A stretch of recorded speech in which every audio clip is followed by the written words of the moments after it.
Rudy said what's up to me because Rudy went to Longburg from basketball, right?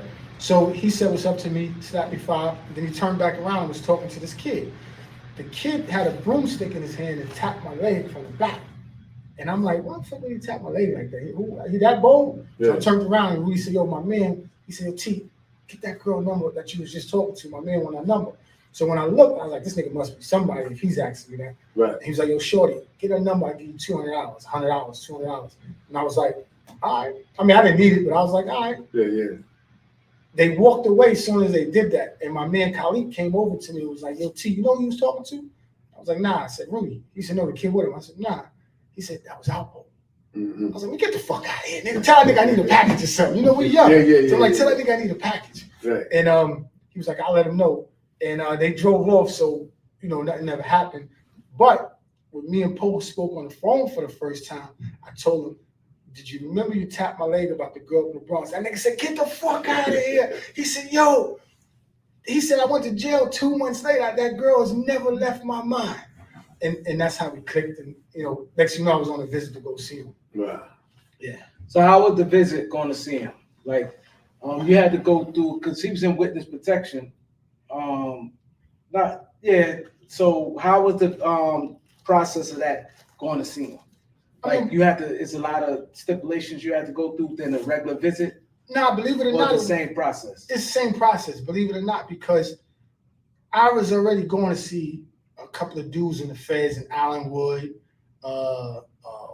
Lewisburg, Otisville. I was already going to see, he just happened to be in Otisville too, in Lompoc in California. So I was already soliciting a lot of people. A lot of dudes was always writing me from jail. So I would go take that initial visit to go see them, see how it was. So Poe, it was surprisingly when he was in Otisville camp, and the joint was so laid back when I got up there that only thing was a little different is they had a window. So it was, instead of you getting checked to go in the prison, them to protect the inmates from you, or you from the inmates, this time it was they trying to protect him from you. Right. So when you go, it's a glass door. It's a door with a paper. And when we got right there, we're about to go in the door. They didn't really check us or nothing. They already know who you are. So they barely checking you. There's no metal detector. They just tell you take what's in your pocket out. And when we got right there, you just see the joint. And they say, you know them? Yeah. And you go in. It's a room like this. And it was crazy because on the room you had preacher crew, this crew, a nigga from this crew, nigga from the Supreme Team over here, a nigga from here. So they all in the same, all on a visit. Wow. All the people who operate. But from each major crew. Right. So, you know, Nicky Barnes was in that room. He had just left that room. Sammy the Bull just left that room. And like literally was just leaving that room. So it was crazy because you're seeing some of the most notorious gangsters sitting in the room. And they was almost like each fans of each other. Right. Because they get to see each other down on the visit. They was like fans of each other. And they'll be like telling their family, yo, somebody from their family, yo, that's such and such. And they'll come over, shake their hand or whatever. And Poe would go do that to some other people. So it was kind of crazy where it was like, you know, but it was real laid back. It's like how we in here chilling. They call it the cheese factory. What you mean? Now, so they call it the cheese factory. All the ratchets that they call it the cheese factory. We was in Otisville too, and they was in the witness protection. Yeah. And they used to sit there and say, "Oh, the cheese factory." Oh yeah. And they used to, they used to yell out to us, "I'm gonna fuck your girl when I get out." Y'all, because you know people, they gonna be home before us. You know, so that shit is they call it cheese because I was in Fairton, and in Fairton when you look across the other side where the barbed wires is where they was at. And they call it the cheese factory. And you see the limousines and all kind of shit. And then I had an officer who worked in our unit and he worked over there sometimes.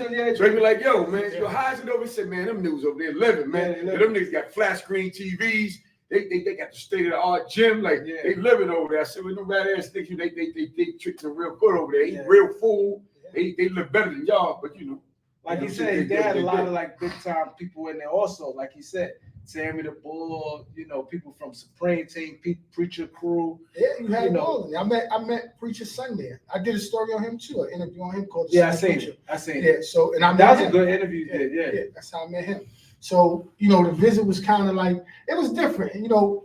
And I did that for 10 years, where I would go to the witness protection program, which is like unheard of because you're not supposed to be on the visiting list of the witness protection program and on the visiting list of a federal penitentiary. I would go on a Saturday to go see Guy and other guys. When you go see Guy, you might see Bill Underwood, you might see a Russian nigga, you know, the visit was crazy. You know what I'm saying? Everybody was on that visit. Prince from Supreme Team, they all was in Allenwood. Right. And you see them all on the visit that Saturday.